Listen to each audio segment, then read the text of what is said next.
क्या हाल है साथियों। मैं विकास तोमर आपके अपने trust channel study for civil services पे आज आपके समझ लेके आ गए हैं 24 जनवरी का करंट अफेयर। ये हिंदी इंग्लिश दोनों में आपको मिलेगा और मोस्ट इंपॉर्टेंट जो एग्जामिनेशन है उनके लिए भी बहुत ज़्यादा रिलेवेंट है। इसके अलावा प्रीलिम्स और मेंस दोनों के लिए ही आप इसको पढ़ सकते हैं, देख सकते हैं रोज़ सुबह 6 बजे। अच्छा, पीछे अभी 21, 22, 23 का जो रह गया है वो भी मैं कवर कर दूंगा जल्दी ही, ठीक। तो उसके लिए बिल्कुल निश्चिंत रहिएगा। देखिए, आज के जो इम्पोर्टेंट टॉपिक्स हैं वो कौन कौन से हैं कि यूएस ने WHO को फंडिंग स्टार्ट कर दी है।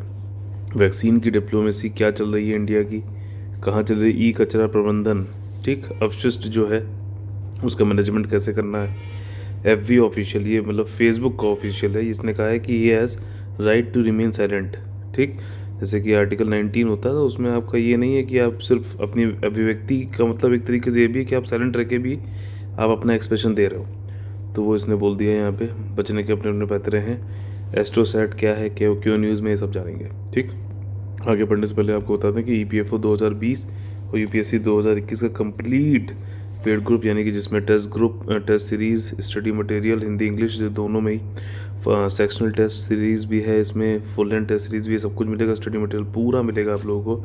साथ ही साथ डेजिग्नेटेड डिस्कशन ग्रुप है, इसमें आप लोग 24/7 जो है डाउट्स पूछ सकते हैं। अगर आप लोग को ज्वाइन करना है तो 8564880530 और 9696066089 पे कॉल करके एडमिशन ले सकते हैं, ठीक। तो अपना पहला टॉपिक आज देख लेते हैं। देखिए, अमेरिका ने द्वारा जो है विश्व स्वास्थ्य संगठन को पुनः सहायता प्रदान करने जा रहा है। अब ऐसा क्यों हुआ है समझो। अब ट्रंप तो हट गया है, ट्रंपू हमारा 20 जनवरी को, ठीक। अब आ गए हैं जो बिडेन।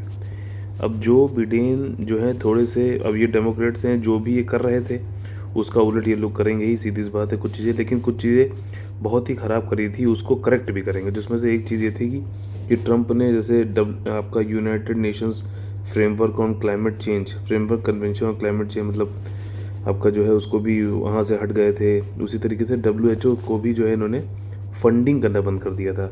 WHO जो है कुछ तो ये WHO में क्या होता है कि आपको ड्यूज़ देने पड़ते हैं, हर जो मेंबर कंट्री है वो ड्यूज़ देता है, मतलब एक तरीके से फ़ीस है।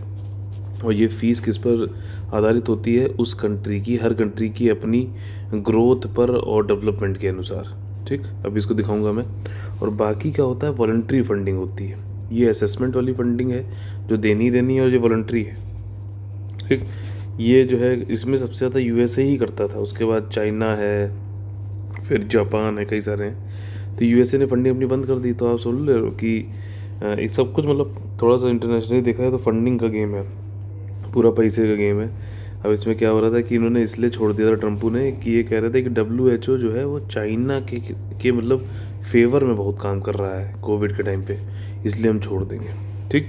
तो WHO क्या है, क्या चीज़ें है, बाकी कॉन्सेप्ट समझ लेते हैं, ये सारी चीज़ें मतलब फैक्ट्स देख लेते हैं आगे, ठीक। तो यहाँ पे इन्होंने यही है कि इन्होंने कहा है कि कोविड-19 की फाइट करने के लिए हम WHO को वो चालू कर देंगे। और ये पहले चाइना सेंट्रिक बातें कर रहा था WHO, तो ट्रम्पू ने छोड़ दिया था। WHO को दो तरीके से फंडिंग होती है, एक असेस्ड यानी कि निर्धारित योगदान होता है जिसमें कि ड्यूज़ देने होते हैं, और हर कंट्री का जो है उनकी कितनी वेल्थ है और कितनी पॉपुलेशन है उस हिसाब से जो है हर कंट्री का अलग अलग निकाला जाता है। ध्यान रखना, ऐसे क्वेश्चन पूछ लेगा, बोल देगा सबका बराबर है, नहीं, ठीक। वॉलंटरी यानी कि स्वैच्छिक योगदान जो है वो कोई भी अपना कंट्री जो है अपने हिसाब से कर सकता है।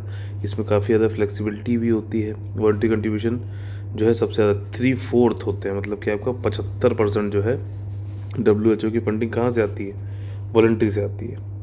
वॉलंटरी में भी जो है कई सारे इसके क्लासिफिकेशन है, जैसे कि कोर, ठीक। इसमें यह है कि well funded activities benefit from a better flow of resources for E, मतलब इसमें कई सारे बॉटल जो हैं उन सबको जो है चालू कर देना है। मतलब कोई काम, कोविड वैक्सीन है और वो नहीं बन पा रही है, लेकिन बहुत बड़े पेंडेमिक बन चुका है तो उसको जो है जल्दी लाना है। तो इम्प्लीमेंटेशन के लिए क्या है, कैपेसिटी बिल्डिंग करनी है, मान लीजिए क्षमता बढ़ानी है, कुछ करना है, तो ये इम्प्लीमेंटेशन का एक बॉटलनेक है। मतलब कार्यान्वयन आप करना चाहते हो लेकिन कुछ जो है अवरोधित हो रहा है, तो आपने यहाँ पे इसकी फंडिंग ज़्यादा कर दी। तो इस तरीके के जो वॉलंटरी कंट्रीब्यूशन होंगे उनको कोर वॉलंटरी कंट्रीब्यूशन कहते हैं, और ये रिप्रेजेंट करता है 3.9% of the all voluntary contribution. WHO क्या है, एक संस्था है, 1948 में फाउंड हुई थी, यूनाइटेड नेशन की स्पेशलाइज्ड एजेंसी है। अच्छा, आप लोग से फिर से ये है कि आप लोग को कमेंट करके बताना है कि यूनाइटेड नेशन की स्पेशलाइज्ड एजेंसी कौन कौन सी हैं, ठीक। 6 हैं, आप लोग इसको ज़रा ढंग से लिखिए, लिस्ट आउट करिए, यूपीएससी क्वेश्चन पूछ सकता है, ठीक है, या फिर बाकी आयोग भी। इसका जो हेडक्वार्टर है वो कहाँ है, जेनेवा स्विट्ज़रलैंड में है, और ये 7 अप्रैल चालू हुआ था, जिसको कि वर्ल्ड हेल्थ डे के अनुसार भी हम के मतलब नाम से भी जानते हैं आज की तारीख में। और ये इंटर गवर्नमेंटल ऑर्गेनाइजेशन है, अंतर सरकारी संगठन है, और कोलैबोरेशन करता है मेंबर स्टेट और उनकी मिनिस्ट्री ऑफ हेल्थ से, ठीक। सबसे ज़्यादा देखो यहाँ पे कंट्रीब्यूशन कौन कर रहा था आपका 31 मार्च 2020 तक देखें अगर, ठीक। तो यूनाइटेड स्टेट, फिर चाइना है, जापान है, जर्मनी है, यूनाइटेड किंगडम, ब्राज़ील भी हमसे ज़्यादा है, थोड़ा सा ये देखने वाली बात है। अगली देखिए यहाँ पे ये क्या न्यूज़ है कि वैक्सीन की डिप्लोमेसी यानी कूटनीति क्या है इंडिया की। अब इंडिया एक ये करता है कि नेबरहुड फर्स्ट, मतलब कि पड़ोसी पहले पड़ोसी। अब ये मत समझ लेना कि भारत के अंदर से भी पहले हम पड़ोसियों को महत्वता देते हैं, ऐसा नहीं है। वो यहाँ पे सिर्फ ये कहना चाह रहा है कि जब हम ग्लोबल परिप्रेक्ष्य में देखेंगे, वैश्विक परिप्रेक्ष्य में, तो हम सबसे पहले जो है उद्धार करेंगे किसका, नेबर्स का, फिर हम आगे बढ़ेंगे। तो ये वाली डिप्लोमेसी है। तो इसमें कोरोना वैक्सीन जो थी अपनी, इंडिया ने सबको दे रहा है, इसमें पाकिस्तान को से वो कह रहा है कि ना उसने हमसे मांगी ना हम उसको दे रहे हैं, ठीक, सीधी बात है। बाकी जितने भी साउथ एशिया में हैं कंट्रीज़, जैसे कि मालदीव्स हो गया, शेचल्स हो गया आपका, श्रीलंका, भूटान आपका, म्यांमार, नेपाल, इन सबको हम दे रहे हैं, ठीक। और ऐसा हम तब कर पा रहे हैं जब पहले चाइना ने बोला था कि हम सबसे पहले देंगे, नहीं दे पा रहा है। WHO ने बोला, वो भी नहीं पहुंच पा रहा है। यहाँ तक कि जावी करके एक वो है संस्था है वैक्सीन के लिए, वो भी नहीं दे पा रहा है। इंडिया सबसे पहले साउथ एशिया में पहुँचा है, और साउथ एशिया में कितनी ज़्यादा पॉपुलेशन है आप सब जानते हो। तो ये इसलिए बहुत ज़्यादा महत्वता हो सकती है। तो एक बार आप लोग को मैपिंग आज करनी है इंडिया और ये सारे जितने भी हैं सार्क कंट्रीज़ की कर लेना, और या फिर जो है साउथ एशिया की, ठीक, दक्षिण एशिया की, ये वाली बात है। फर्स्ट बैचेस जो है इन्होंने मालदीव्स और भूटान में भेज दिया है। शिपमेंट जो है भूटान, मालदीव्स, बांग्लादेश, नेपाल, म्यांमार, सेशल्स जा चुका है, और इनसे जो है श्रीलंका, अफगानिस्तान, मॉरिशस से अभी मतलब मिल जाएगा, इनसे अवेटेड है। पाकिस्तान को ना हमने मांगा, उसने मांगा, ना हम उसको दे रहे हैं ना हम सोच रहे हैं, ठीक। उनको वैक्सीन की जरूरत ही क्या है वैसे, तो हो सकता है कि वो लोग को चाइना से पहले ही मिल गई हो, ठीक है। The release of the shipment is part of the neighbourhood first policy वाली बात है। और इंडिया जो है फर्स्ट कंट्री है जो कोविड-19 की वैक्सीन साउथ एशिया में पहुंचा रहा है, वहीं सारी बात बताई इन्होंने, ठीक है। वैक्सीन डिप्लोमेसी क्या है, ये ग्लोबल, ये एक तरीके से ब्रांच है ग्लोबल हेल्थ डिप्लोमेसी की, ठीक है। पूरे जो है वैश्विक स्वास्थ्य कूटनीति का एक हिस्सा है। इसमें जो है वैक्सीन की डिलीवरी की जाती है, और दूसरे एक तरीके से इंडिया का जो ओवरऑल है सॉफ्ट पावर का हिस्सा है ये इंडिया इंटरनेशनल रिलेशन में आप लोग देख रहे होंगे। इंटरनेशनल रिलेशन और अभी यूपी पीसीएस का एग्जामिनेशन मेंस के चल रहे हैं, तो आप लोगों ने देखा होगा जो भी मैं रोज़ सुबह करंट अफेयर के 6 बजे दिखा कराता हूँ, उससे अगर आप लोग रेगुलरली फॉलो कर रहे हैं तो ज़रूर आप लोग को बहुत फ़ायदा हुआ होगा। कई सारे क्वेश्चन जो है जो मैंने इंटरलिंकिंग और इससे कराए थे वहाँ से डायरेक्टली आए हुए हैं। आप लोग अगर मतलब जो लोग यहाँ पे कर सकते हैं उसको जो एक बार जो बताइए कि मतलब कई सारे क्वेश्चंस डायरेक्टली जो मैंने पूछे थे पॉलिटी से, हिस्ट्री से, सब जगह से यहाँ पे जो पढ़ाए हैं वो सब आए हैं डायरेक्टली, ठीक। तो अब देखिए यहाँ पे जो है वही चीज़ बताई गई है। इंडिया ने पहले भी कुछ दवाएं भेजी थी, जैसे कि हाइड्रोक्सीक्लोरोक्विन, ये मलेरिया की एक बहुत महत्वपूर्ण दवा है। रेमडेसिविर हो गई आपकी, पैरासीटामोल हो गया। अच्छा ये बताइए रेमडेसिविर किसके लिए है, ठीक, बताइए, टी से स्टार्ट होता है उसका वर्ड, बताइए किसके लिए है, या ठीक कमेंट करके जो बताइएगा। और ग्लव्स, ये सारी चीज़ें भेजी हैं। India corona virus vaccine India में 2 पास हो चुकी हैं। किसने पास करी है, drug controller general of India, ये किस मिनिस्ट्री के अंतर्गत आता है जरूर लिखिए। 2 हुई हैं कोविशील्ड, अब देखिए शील्ड में एस है इसीलिए सीरम इंस्टीट्यूट ऑफ इंडिया से है, ठीक। और दूसरी है कोवैक्सीन, ये भारत बायोटेक की है, भारत बायोटेक याद रखना, ठीक। वहाँ पे बायोकॉन या फिर ऐसे कुछ लिख लें, नहीं, भारत बायोटेक की।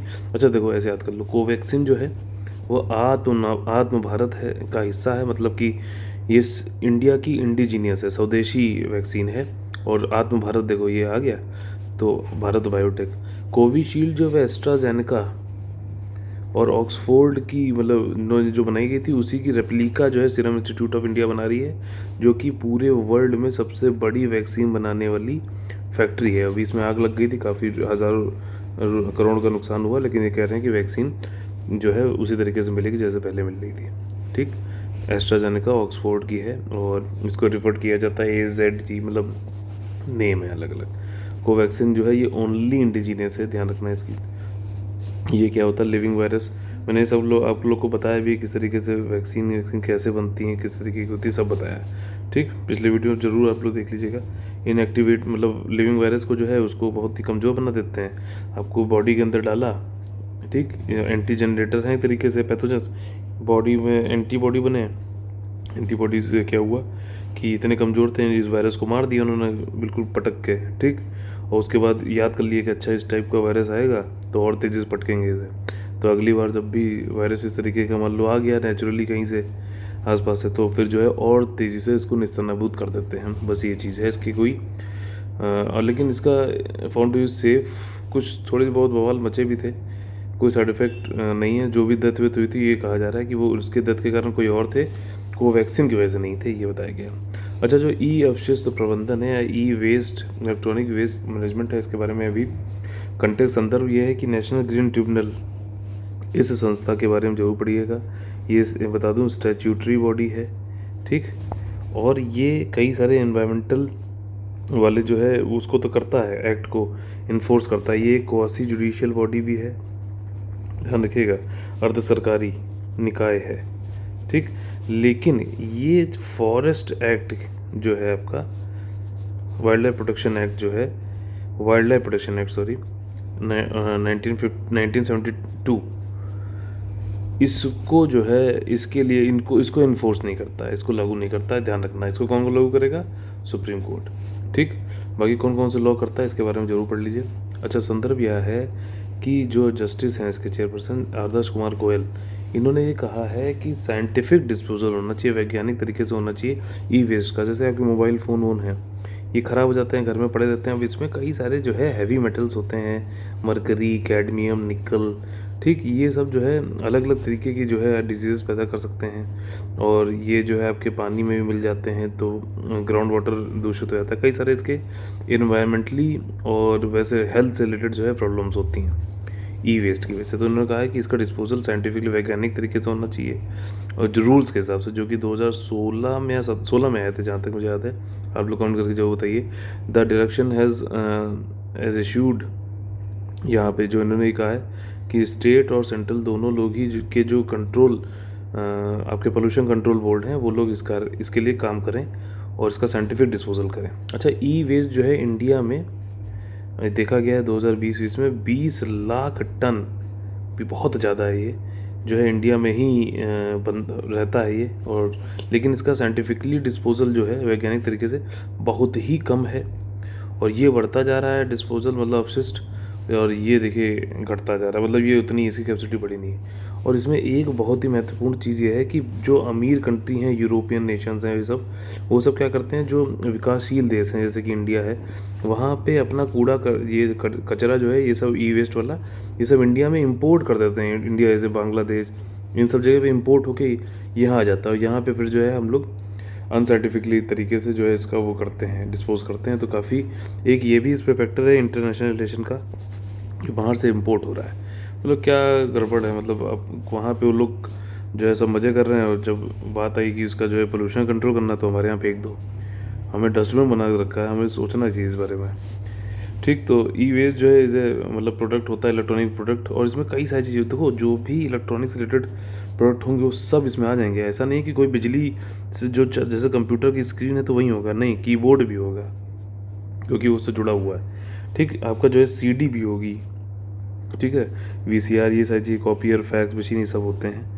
इसका भी एक नीचे डायग्राम भी, उसको भी देख लीजिएगा। अच्छा, कंसर्न क्या है कि पब्लिक हेल्थ इन्वायरमेंटल इशू है। इंडिया दुनिया का 5वां सबसे बड़ा इलेक्ट्रॉनिक वेस्ट प्रोड्यूसर है, और इसमें जो है 2 मिलियन टन जो है ई वेस्ट करता है, उसमें से इम्पोर्टेड भी है अदर कंट्रीज से। ये थोड़ी सी देखने वाली बात है। डाटा शेयर हुआ आपका सेंट्रल पॉल्यूशन कंट्रोल बोर्ड से, और जो है इसमें ये कहा गया है कि 10 लाख टन जो है यहाँ पे हुआ, जिसमें से 7 लाख टन, मतलब ये थोड़ा इंक्रीज़ होता है हर साल। और डिसमेंटलिंग इसकी जो है साइंटिफिक तरीके से नहीं हो रही है, ठीक। एनजीटी का डायरेक्शन जो है वो यही है कि भैया ई वेस्ट को अच्छे से करो, डिस्पोजल साइंटिफिकली तरीके से करो। सारे जो लोग इसमें काम कर रहे हैं उनको भी जो है सारी चीज़ें होनी चाहिए, ग्लव्स अच्छे से, सिटीजन्स, और मतलब जिस तरीके से अगर इसका आप नहीं कर रहे हो उसका फॉलो, तो ये देखा जा सकता है कि अथॉरिटी जो लोग हैं, अधिकारी हैं, उनको सिटीजन्स की परवाह नहीं है, ये यहाँ पे बोला गया है। अच्छा 2016 ये इलेक्ट्रॉनिक वेस्ट मैनेजमेंट रूल 2016 जो है इसको मतलब लागू करो, कार्यान्वयन करो, ये वाली चीज़ है। और CPCB जो है रूल 17 ये भी कहता है कि भैया एक काम करो, अगर तुम मोबाइल बना रहे हो तो पहले ही इसमें हैजार्डस वाले जो मटेरियल है या सब्सटेंस है इसको मत ही यूज़ करो। हम ऐसा क्यों करें कि यहाँ हैजार्डस वाले कर लें, उसके बाद साइंटिफिकली हो जब नहीं हो रहा है तो कम से कम यहीं से हम स्टेप लें कि शुरुआत से ही जो है इसमें ना डालें। तो ये भी नहीं हो रहा है, ये भी इसको भी करना चाहिए, ठीक, ध्यान रखिएगा। और साथ में it took note that the large number of accidental, अच्छा कई सारे जो है जो रेसिडेंशियल एरियाज़ हैं जहाँ पे लोग रहते हैं, आमतौर पे आवासीय क्षेत्र जो हैं, वहाँ पे कई सारे एक्सीडेंट हो जाते हैं। तो ऐसे जो हॉट स्पॉट्स हैं जहाँ पे अनसाइंटिफिकली डिस्पोज हो रहा है उनको देखो और वहाँ पे जो है इसको लागू करो, ठीक। स्टेट विजिल बनाओ और डिस्ट्रिक्ट एडमिनिस्ट्रेशन को ज़्यादा तेज करो, हर स्टेट वाले भी ऐसे ही करो, ये वाली बात है। इसका जो है हम अपशिष्ट को कैसे कम कर सकते हैं, एक इंडिविजुअल तौर पे जो है उपभोक्ता हम ऐसी चीज़ें खरीदें कम जिसमें ई वेस्ट है, या फिर हम जैसे होता है कि वापस कर दें, उसी को दें जो अच्छे से रीयूज़ करें, खूब ज़्यादा हम मतलब फिर से यूज़ करें। जैसे अभी देखा एप्पल ने अपने आईफोन्स में जो है चार्जर देना बंद कर दिया, उन्होंने कहा है पिछले वाले फ़ोन में तो है ही ना चार्जर, उसका यूज़ करो, घर में एक रखो, ठीक। तो ये वाली चीज़ है। पर्यावरण अनुकूल लेवल का देखो उसको कि मतलब अच्छा ठीक है, जैसे और मैंने आप लोगों को बताया था ना BEE जो होता है एनर्जी एफिशिएंट वाले अप्लायंसेज, जैसे देखे होंगे 5 स्टार है कि क्या है, उनको ख़रीदो। अपने इलेक्ट्रॉनिक्स को कम करो, टीच करो लोगों को, जो बच्चे हैं कि भैया देखो इसमें ई वेस्ट है, रिसाइकिल, रीयूज़ और रिड्यूस, समझ रहे हो, 3R जो है प्रिंसिपल होता है, रिसाइकिल, रीयूज़, रिड्यूस। और सिक्योरिटी इश्यूज़ को भी समझना चाहिए। साथ ही साथ एक एक्सटेंडेड प्रोड्यूसर रिस्पॉन्सिबिलिटी भी होता है। जैसे मान लीजिए एप्पल बना रहा है, सैमसंग मोबाइल बना रहा है, तो वो वापस जब पुराना हो जाए तो वापस आपसे ख़रीद ले, ये वाली चीज़ है, ठीक। देखिए ई वेस्ट किस किस टाइप के हो सकते हैं, पर्सनल इलेक्ट्रॉनिक डिवाइसेस, कंप्यूटर में बना हुआ monitor, laptop, cell phone, call phone, audio video, television, ये सारे ठीक। अगला जो है देखिए इसमें सिंपल ऑफिशियल ने यही बोला है कि वो कह रहा है, फेसबुक ऑफिशियल है, अजीत मोहन नाम है इनका। इन्होंने कहा है कि दिल्ली में जो है फरवरी में जो राइट्स हुए थे, आप लोग को याद होगा वो जो ये सिटीजन्स अमेंडमेंट एक्ट जो था उसमें शाहीन बाग और यहाँ पे राइट्स हो गए थे कई सारे। तो दिल्ली की एक कमेटी है, समिति है आपकी, पीस एंड हारमनी समिति, उसने जो इनको बुलाया, इनको तलब किया कि भैया आओ हमारे यहाँ और ज़रा बातचीत होगी तुमसे अब, कि तुमने कैसे फेसबुक पे इसके खिलाफ जो है हेट स्पीच चल रही थी और तुमने इसको रोकने की कोशिश नहीं करी, ऐसा क्यों है, ठीक। अच्छा सेक्शन 295 ए किससे संबंधित है, 295 अच्छा किससे संबंधित बताइए, IPC का। क्या हेट स्पीच से है, जैसे कि सेडिशन वाला जो है आपका किससे है, 124A से संबंधित है, वैसे ही जो है हेट स्पीच संबंधित कौन सा है, ठीक। और क्रिमिनल डिफेमेशन वाला किससे है, क्या 504 से है, ये बताइए आप लोग कंफर्म करके। मतलब सिंपल मैं आपको ये भी बता दे रहा हूँ आंसर, खाली आपको कंफर्म करना है, देखना है, ठीक। तो यहाँ पे ये पूछ रहे हैं कि भैया तुमने हेट स्पीच क्यों नहीं रोकी और क्यों, तो इस पे तो ये बहुत चालाक आदमी है अजीत मोहन। ये क्या कह रहा है कि हमारे पास राइट टू, मैं फंडामेंटल राइट है, ये मेरा मतलब मूल अधिकार है कि मैं राइट टू आर्टिकल 19 के अंतर्गत मैं साइलेंट रहूँ, ये भी मेरी एक अभिव्यक्ति की आज़ादी है, एक्सप्रेशन की आज़ादी है, ठीक। ये चीज़ बोल रहा है। और इसका ये तर्क ये कह रहा है कि हम क्यों चुप रह रहे हैं, वो मेरा मूल अधिकार तो है ही, लेकिन उसके पीछे रीज़न ये है कि बहुत ही ज़्यादा पॉलिटिकल मोटिवेटेड, मतलब राजनीतिक इसकी जो है बहुत ज़्यादा उसमें वो दिया जा रहा है, टूल दिया जा रहा है इस मामले को। और मैं नहीं चाहता हूँ कि मैं उसमें कुछ बोलूँ और उसके बाद क्या हो जाएगा कि ये जो है हेट स्पीच और क्या बोलना चाहिए क्या नहीं बोलना चाहिए, उस डिबेट में फंस जाऊँगा मैं, और फिर इससे जो है लोग मुझे मतलब कि स्केप गोट बना देंगे, स्केप गोट, ठीक। जो लोग EPFO में हैं वो प्लीज़ जाएं, स्केप गोट का जो है सिनोनिम, एंटोनिम, मीनिंग और सेंटेंस मेकिंग ज़रूर करें, ठीक। इशू यही है यहाँ पे कि फेलिंग, मतलब इन्होंने कहा कि मैं नहीं जाऊँगा, अगर मैं जाता हूँ तो मैं कुछ बोलूँगा तो ये जो है बढ़ के क्या हो जाएगा, हेट स्पीच और क्या परमिसेबल स्पीच है इस डिबेट में फंस जाएगा, तो हम कुछ बोल भी नहीं करेंगे, ये बात है, ठीक।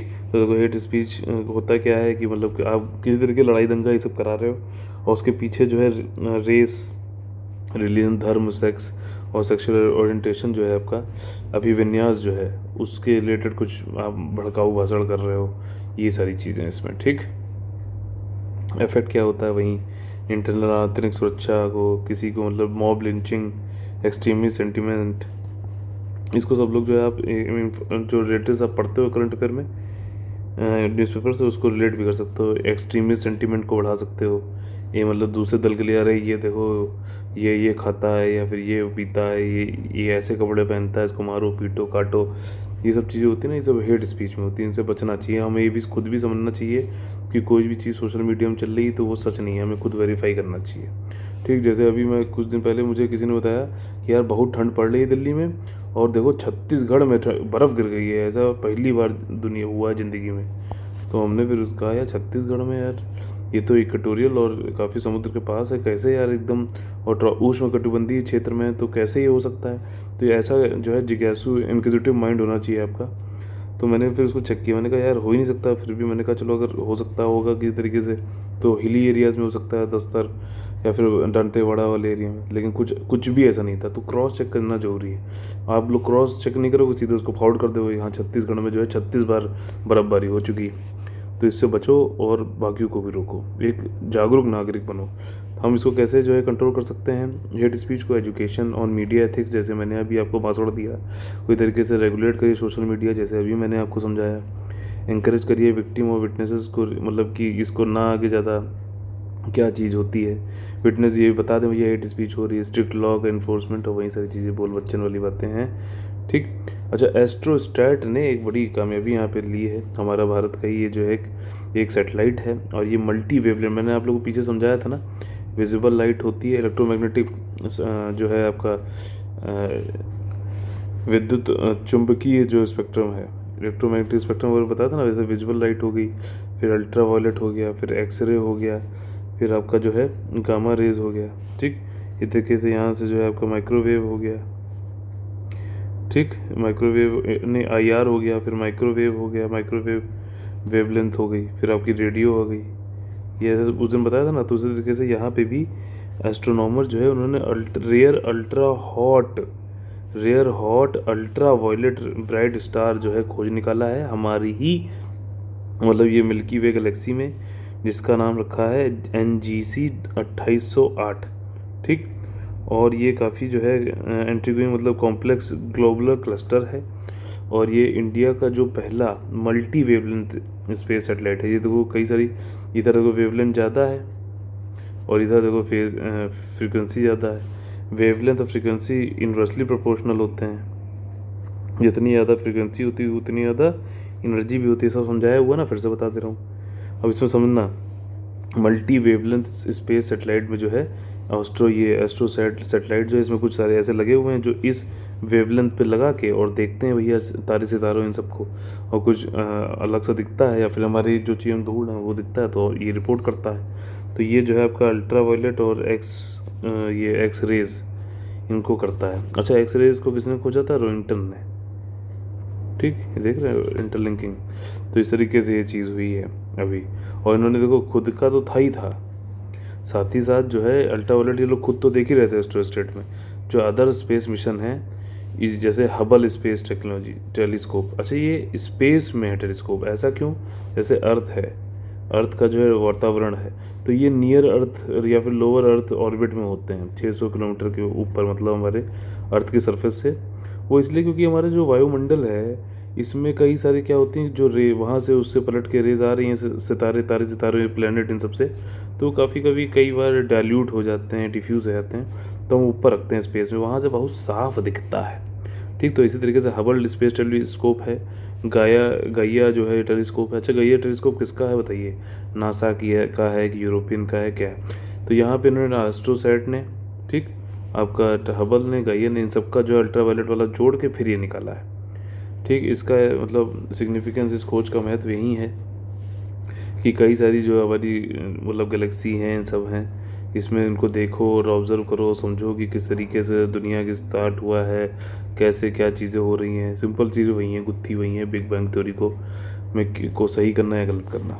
ठीक, NGC क्या चीज़ है? ग्लोबुलर क्लस्टर है। ठीक, और ये करीना कॉन्स्टलेशन में जो है पाया जाता है, ये गोलाकार क्लस्टर है, करीना के कॉन्स्टलेशन में पाया जाता है ये। तारों के समूह को कॉन्स्टलेशन बोलते हैं। जैसे कि आप लोगों ने सुना होगा कि अर्सा मेजर, ठीक, अर्सा मेजर, अर्सा माइनर, ओरियन, पढ़ा है कि नहीं पढ़ा है ये सब कॉन्स्टलेशन? सप्तऋषि मंडल, ये सब पढ़े हैं ना? मतलब रात में कभी देखे होंगे भी होंगे, बचपन में देख पाए होंगे, अभी तो नहीं देख पाओगे, इतना प्रदूषण होता है। The cluster belongs to the Milky Way, और ये मतलब वही है, मिल्की वे में ही है। 12.5 बिलियन ईयर्स ओल्ड है। एटलीस्ट 5 जनरेशन ऑफ स्टार्स में चलना है। ऑस्ट्रोसैट क्या है? मल्टी वेवलेंथ है। इंडियन रिमोट सेंसिंग सैटेलाइट है, मतलब रिमोटली सेंस कर लो क्या है आगे। 650 किलोमीटर। नियर अर्थ, नियर इक्वेटोरियल ऑर्बिट में है, ठीक, यानी कि विषुवत रेखा के ऊपर होगा। ऑस्ट्रोसैट जो इंडिया का पहला मल्टी वेवलेंथ टेलीस्कोप है, ये कहाँ कहाँ दिखता है? Near UV, far UV, soft X-ray, hard X-ray, ठीक। साथ ही साथ विजुअल भी लाइट भी देखता है। तो समझ रहे थे वाला जो मैंने करके बताया था, विजुअल, यूवी, एक्सरे, और फिर गामा, गामा तक नहीं जाता ये, ठीक। और ये कहाँ से लॉन्च हुआ था? PSLV से लॉन्च हुआ था, सतीश धवन, श्रीहरिकोटा 2015 वाले से। और इसका ग्राउंड से इसको कहाँ से, मतलब हम देखते हैं इसका डेटा कहाँ से ट्रांसफ़र होता है? जैसे सेटेलाइट है आपका, ठीक, तो मतलब ग्राउंड पे जो है आपका इस ट्रैक है बेंगलोर इंडिया में, वहाँ से इसको ट्रैक करते हैं, ठीक, कुछ इस तरीके का है। तो आ गए हम अपने फेवरेट कॉमन का ये स्पीसीज वाले उस पर। यहाँ पे हम लोग सॉल्व करते हैं क्वेश्चन। देखिए, शाहीन 3 रिलेटेड एक मिसाइल है, उससे ट्रू स्टेटमेंट देखने हैं। हाल ही में अफगानिस्तान ने शाहीन 3 मिसाइल का सफलतापूर्वक परीक्षण किया है। तो आपको बता दें ये गलत है स्टेटमेंट, शाहीन नहीं पाकिस्तान ने किया है, ठीक। और ये क्या, ये यह एक परमाणु क्षमता वाली सतह से सतह पर, ठीक, मतलब ऐसे गिरता है, इसे लट्टू गिर जाता है इनका, ठीक। और मारक एक बैलिस्टिक मिसाइल है, बैलिस्टिक मतलब ये यू शेप उल्टा बना रहा है। और जो क्रूज मिसाइल होती है वो अर्थ के सरफेस के पैरेलल चलती है, ठीक, ये जो है पैराबोला बनाती है। बैलिस्टिक मिसाइल है जो कि 27 और 50 किलोमीटर के लक्ष्य को भेज सकती है। और इसी पाकिस्तानी जो कूदने लगते हैं कि हमने दिल्ली तक को मारने की क्षमता पा ली है। हाँ, समझ रहे हो कितने मतलब बेवकूफ़ टाइप के लोग हैं, ठीक। इसके बाद क्या, मिसाइल के प्रक्षेपण का उद्देश्य हथियार प्रणाली के विभिन्न डिज़ाइन, मतलब वहीं डिज़ाइन को चेक करना है। पहला वाला गलत है, पाकिस्तान का है शाहीन 3। इसके बाद देखिए ये दूसरा है कि एक्सरसाइज कवच से रिलेटेड ट्रू स्टेटमेंट बताया है। ये एक तरीके की संयुक्त सैन्य अभ्यास है, मतलब जॉइंट है, किसमें किस की? आर्मी की, इंडिया आर्मी की। इंडिया क्या ही है अंदर, समझ लीजिए, ऑपरेशन एक्सरसाइज कवच, जिसमें कि इंडियन आर्मी, नेवी, एयरफोर्स और कोस्ट गार्ड की है। ट्राई सर्विस है, मतलब नेवी और कोस्ट गार्ड एक में, अगर उसको देख लिया जाए। पानी मतलब थल छल होता ना, क्या बोलते हैं उसे, थल सेना, वायु सेना, इस तरीके से, ठीक। तो ट्राई सर्विस है, एम इसका वही है कि भैया वॉर फाइटिंग जब हम लोग तीनों लोग एक साथ करें तो एक सिंक्रोनाइज वे में करें। ये नहीं होना चाहिए कि अरे तुम आओ, पता चला ही नहीं पा रहा है। तो ये सारी चीज़ें, वायु और थल, आर्मी, नेवी, तीनों लोग एक साथ काम कर सकें, स्टैंडर्ड ऑपरेटिंग प्रोसीजर हो सकें, मतलब जो भी आए तो उसको जो है तीनों तरफ से वार कर दो, ख़त्म कर डालो एक बार में। तो ये भी सही है स्टेटमेंट। और इंडिया में अंडमान निकोबार जो सिर्फ एकमात्र भारत का जो है जॉइंट फोर्स कमांड है, वहाँ पे ये कंडक्ट किया गया है। तो इसमें सारे स्टेटमेंट सही हैं, ठीक। तो अगर आप लोग अच्छा लगे हो तो लाइक, शेयर, सब्सक्राइब जरूर करिएगा। 21, 22 और 23 तारीख का जो करंट अफेयर है वो भी मैं जल्दी ही कवर कर दूंगा। उसके लिए बिल्कुल निश्चिंत रहें। जो लोग पेड ग्रुप में, उन लोग को ये PDF मिली गई है। और जैसे मैंने कहा था कि आप लोग एक काम करो, कुछ दिन ये भी ट्राई कर लो कि PDF पढ़ो, और फिर जब मैं बाद में वीडियो दूंगा तो उसे रिलेट करके देख लेना कि क्या आप लोग कैसे कर रहे हो, ठीक। तो ताकि बाद में मान लो आपको अगर ऐसा अच्छा लगता है कि पहले PDF पढ़ो फिर बाद में वीडियो देखो तो भी ठीक, नहीं तो मेरा वीडियो देखो फिर PDF पढ़ो, और जो मैं क्वेश्चन या फिर वैल्यूएडिशन करता हूँ उसको आप लोग उसमें एक रजिस्टर में करते रहो, जो मैं आप लोग बताता हूँ, ठीक। तो इस तरीके से आज जो क्वेश्चन पूछे उसका आंसर जरूर करिएगा। अगर आप लोग पेड ग्रुप ज्वाइन करना तो 8564880530 9696060689 पे आप लोग कॉल करके एडमिशन ले सकते हैं। EPFO 2020 और UPSC